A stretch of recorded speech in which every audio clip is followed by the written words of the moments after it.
nosotros aquí en este estudio. Marco, qué gusto y placer saludarte y poder comentar al respecto. Pues a ver qué tan cierto es esto y qué tan preocupado estás. Gracias, no, pues con el gusto de saludarlos, Mario, Carla, y muchas felicidades por esta nueva dinámica que están imprimiendo a La Voz Radio. Y bueno, pues sí comentarles, primero que nada, pues el ISTESAC está en una franca crisis, ¿no? Una franca crisis muy complicada, derivado del incremento de la esperanza de vida y bueno, pues el tema pensionario. Entonces nosotros llegamos a la administración del ISTESAC justamente en febrero del 2020. Y bueno, pues esta crisis viene acompañada de la pandemia. Pues la pandemia llegó prácticamente en el mes de marzo. Tuvimos los negocios cerrados y estos negocios cerrados pues provocó algunos retrasos en el servicio, con el servicio de administración tributaria, pero decirles pues que en ese año 2020 el ISTESAC tuvo pérdidas por más de 80 millones de pesos derivados de la pandemia. Y bueno, nosotros pese a todo ello pues estuvimos pagando los sueldos y las pensiones. Y bueno, además había un adeudo con proveedores que yo recibí en la administración por más de 50 millones de pesos, los cuales pues fuimos pagando de manera puntual. Entonces, en este tema de los retrasos, bueno, hubo un retraso justamente, pero solicitamos una auditoría y bueno, en ese sentido se dio una atención con diligencia y prudencia pese a la falta de liquidez que venía afectando el instituto. Entonces, nosotros solicitamos una intervención a la Procuraduría de Defensa del Contribuyente desde el mes de agosto del 2021. Y bueno, pues el instituto ya estaba siendo auditado por el SAT. Y bueno, excepto en marzo del 2020, fue que debidamente se había enterado el recurso al SAT, pero todo lo demás, pues sí había un retraso. Sin embargo, bueno, nosotros siempre buscamos regularizar este recurso, regularizar este impuesto que se tenía pendiente. Y bueno, ¿de cuánto era? Eran como cerca de 40 millones de pesos. ¿De qué meses? Era del mes de, bueno, casi prácticamente todo 2020, se pagó marzo y prácticamente todo 2020. Sin embargo, nosotros entramos a un acuerdo conclusivo, y bueno, este acuerdo conclusivo pues fue con el SAT. Nosotros creíamos que era necesario esperar a que la auditoría resolviera. Y bueno, pues este acuerdo conclusivo nos ayudó a que nos perdonaran algunas multas. Y bueno, al final de cuentas, decirte que pues esto fue derivado de la pandemia. La verdad es que en el ISTESAC se destapan unos hoyos para tapar otros. Y bueno, pues en ese sentido nosotros atendimos con toda diligencia y con toda responsabilidad. Se hicieron algunos pagos. Estos pagos pues no fueron, pues no se alcanzó en su momento. Sin embargo, no desatendimos el tema. Decirte que no fue, pues no fue una sorpresa. Dejamos todo el tema en el acuerdo conclusivo y lo enteramos debidamente a la administración entrante. Ya había algunos adelantos. Decirte también que no es un tema privativo del ISTESAC, también lo platicamos con la Secretaría de Finanzas y la Secretaría de Finanzas incluso nos comentaba, bueno, nosotros hemos tenido retrasos y incluso la UAS ha tenido retrasos, Colegio de Bachilleres ha tenido retrasos y lo hicimos bajo un método en el que pues nosotros timbrábamos correctamente y una vez Finanzas, bueno, la Secretaría de Hacienda le devolvía el recurso a Finanzas y Finanzas lo enteraba al ISTESAC para que así se fuera pagando paulatinamente. Decirte que ese adeudo que se tenía pendiente ya lo pagaron. Incluso aquí tengo copia de la cuenta pública del 2022 en el que justamente el 9 de junio se pagó al Servicio de Administración Tributaria los 30 millones de pesos derivados del incumplimiento fiscales de los meses que teníamos adeudos. Aquí te lo dejo para que tú lo tengas en tus manos. Asimismo también en el portal de entrega-recepción, pues nosotros dejamos debidamente anunciado que se tenía ese pendiente de pago con el sistema de Administración Tributaria, pero que debería de esperar a que se terminara la auditoría y en todo caso, se pagara. Ahora, no es un dinero que se haya utilizado para otra cosa, ni mucho menos. Como dice el mismo actuario, digo, ante la insolvencia, pues es muy difícil estar cumpliendo con todos los requisitos y sin embargo nosotros nunca eximimos de responsabilidad. Por el contrario, siempre nos acercamos al sistema de administración tributaria y lo hicimos a través de un acuerdo conclusivo con la Prodecon y la Prodecon, pues la Prodecon es testigo de todas estas diligencias que nosotros estuvimos promoviendo y bueno, pues en tiempo y forma ya se ha cubierto ese pago, ellos ya pagaron, no hubo multas y bueno, pues ese acuerdo conclusivo ahí deja muy claro que nosotros estuvimos al pendiente y que no se desatendió este tema. Ahora, pues es un problema muy difícil lo que está llevando a cabo el instituto, decirte que por ejemplo nosotros dejamos de pagar devoluciones de cuotas por cerca de 20 millones de pesos y ahorita por ejemplo ya se tiene una deuda de más de 80 millones de pesos en devoluciones de cuotas a los trabajadores.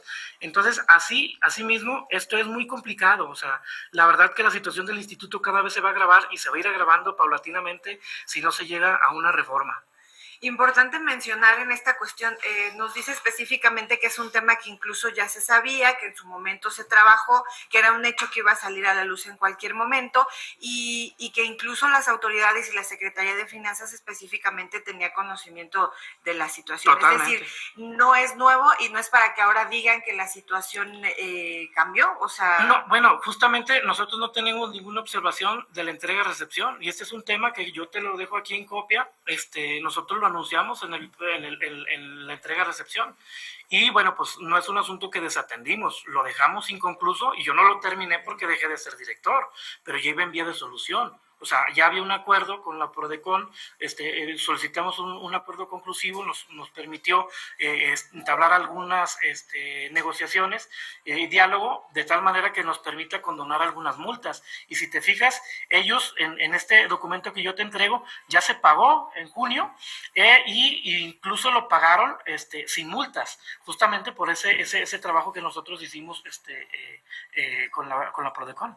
Entonces, bajo esta lógica, digamos, ¿cómo entender que hoy existe esta señalamiento o esta amenaza de decir voy a ir a denunciar penalmente por administración fraudulenta? No, bueno, yo creo que está en todo su derecho de hacer lo que considere el director. Sin embargo, bueno, pues aquí incluso está en la cuenta pública. Esta cuenta pública está en los portales de internet del propio ISTESAC, en donde ya se pagó el adeudo que se tenía al Servicio de Administración Tributaria del periodo en mención.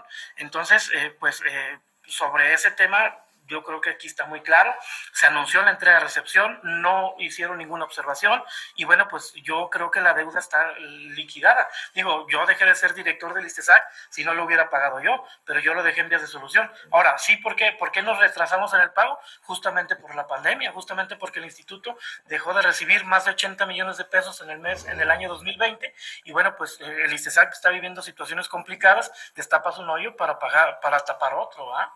Pero estás tranquilo en ese Yo sentido. Estoy tranquilo completamente en este tema. Ahora, ¿las obligaciones fiscales se extinguen con este acuerdo? Bueno, pues yo creo que al menos en lo que compete al ISR que ellos están señalando, al menos al periodo que a mí me tocó, sí. Ahora, ¿cuánto se debió haber pagado? Digo, si venía el acuerdo, quiere decir, se iba a prorratear el adeudo. Sí, claro, o sea, la deuda se tenía que ir prorrateando, ¿no? En función del acuerdo que tú llegaras con la Secretaría del Sistema de ¿En qué consistía este acuerdo? No, pues era que nos dieran facilidades de pago, que no nos desentendíamos de la obligación que teníamos, sin embargo, pues derivado de la pandemia, pues no habíamos podido enterar y bueno, pues dejamos el acuerdo conclusivo, ahora sí que en manos de la Prodecon. Luego llegó la nueva administración y bueno, pues ellos se desentendieron de este acuerdo conclusivo y ellos hicieron una negociación directa, dejando de lado la parte de la Prodecon, pero justamente en la Prodecon, pues ahí está pues la solicitud que nosotros hicimos, ¿verdad? Ahí están ahora sí que las actuaciones que nosotros hicimos, no te lo digo yo, lo pueden consultar con la Prodecon, yo no tendría por qué estar mintiendo. Pues es un tema complicado en ese sentido, por cuestión de recursos y demás, y la situación que está viviendo el instituto, que lo dejas en condiciones difíciles porque al mismo tiempo así lo tomas. No, bueno, cuando yo llegué los árboles ya estaban caídos. A mí incluso yo, cuando llegué al instituto, uno de los requisitos que yo le propuse al señor gobernador en ese entonces, dije, gobernador, lo primero que yo le voy a pedir es que se haga una auditoría. Y él solicitó la auditoría a la legislatura del Estado, y por eso se hizo una auditoría de los 10 años de administración, del 2010 al 2020, y justamente pues nosotros dimos todas las facilidades porque sabíamos que los resultados de esta auditoría iba a ser el plan de trabajo que a mí me tocaría ejecutar para ir corrigiendo las cosas que se tengan que corregir. Y así lo hicimos, lo dejamos planteado, dejamos una iniciativa de ley, dejamos reformas administrativas internas, dejamos pues una nueva estatuto orgánico, y bueno, pues muchas cosas que ahí están, pues. Ahora, me llama la atención viendo este documento de la cuenta pública 2021, dice que las cuentas por pagar a corto plazo incluyen, entre otros, pasivos generados por sueldos y salarios por pagar. Bueno, eso no, nosotros pagamos todo. Ahora, esta administración es justamente la que ya no ha continuado con el pago de jubilados y pensionados. Nosotros pagamos todos los aguinaldos, nosotros pagamos todos los sueldos. Sí tuvimos retrasos en el tema del aguinaldo, pero las pensiones mensuales jamás nos retrasamos. Entonces, en ese sentido, esta es la cuenta pública 2022, pero bueno, pues eso compete ya no a mi administración. Es decir, tú dejaste pagado hasta el 2021. Yo dejé pagado hasta agosto del 2021. Ustedes recordarán que cuando inició esta administración, en septiembre del 21 se dejó de pagar, y creo que por ahí como en el mes de octubre pagaron. ¿Sí? E incluso nosotros dejamos el dinero en las cuentas que ya ha salido a la luz pública, en el que sí existía el dinero, y que bueno, pues ahí por no tener un director no se pagaron las pensiones. Sí, en el momento. Y que finalmente aquello que estuvo pendiente y mucho se discutió, sí se pagó también, que fue el aguinaldo. Sí, nosotros pagamos el aguinaldo, o sea, nos retrasamos en el pago del aguinaldo, que hasta decían los pensionados. Que era el 2020. Que fue el aguinaldo 2020, y decían los pensionados que le estábamos pagando a cuentagotas. Y yo les decía, efectivamente, pero es porque no tengo dinero. Conforme yo vaya teniendo recursos, pues yo voy pagando. El 2020 fue un año muy complicado, les digo, por el tema de la pandemia, porque perdimos más de 80 millones de pesos en los negocios. Ni siquiera dejó de ganar recursos el instituto, o sea, perdimos. Entonces, a pesar de todo ello, pues nosotros pagamos. Sí, o sea, con retrasos, pero pagamos. Hoy, a tu juicio, ¿el instituto con reforma tiene viabilidad? Pues mira, yo creo que no hay una forma única, ni hay una fórmula pues que te ayuda a determinar la viabilidad del instituto de manera exclusiva. O sea, son muchas reformas que se tienen que hacer. O sea, este tema es multifactorial. Yo creo que una reforma al sistema de pensiones en el tema de la complementariedad abonaría, pero no resuelve de manera definitiva. ¿Por qué? Porque mientras haya una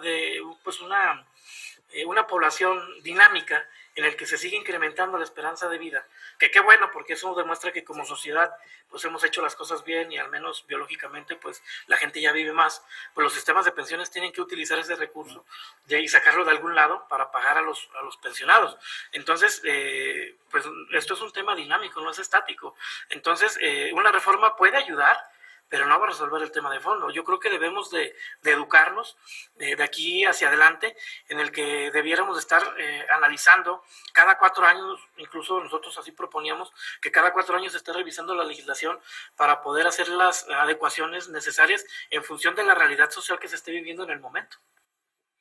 Pues es un tema ahí delicado en ese sentido. Habrá que verse también qué sucede. Mientras tanto, bueno, con los documentos que tú traes y las condiciones que nos platicas, pues era un tema sabido por las autoridades en su momento, y tal cual así tú lo diste a conocer. Claro, así es. Digo, está la entrada de recepción, ahí ustedes lo pueden revisar.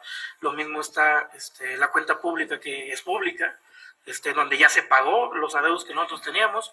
No dejamos el tema suelto, sino que atendimos con toda diligencia. Efectivamente nos retrasamos en los pagos, pero nunca desatendimos. En conclusión, ¿tranquilo, la conciencia tranquila? Totalmente tranquila. Si no anduviera tranquilo, yo no me estaría aventurando en nuevos proyectos políticos. Y ya tendremos oportunidad de platicar de los proyectos políticos. Claro que sí. Muchas gracias, Mario. No, al contrario, gracias, Mario, Carla. Muchas gracias. Ahí tiene usted el exdirector general del Instituto de Seguridad y Servicios Sociales para los Trabajadores del Estado, Marco Vinicio Flores Guerrero. Son las 7:33, hacemos una breve pausa y regresamos. Seguimos con más en el 96.1 de su frecuencia modular.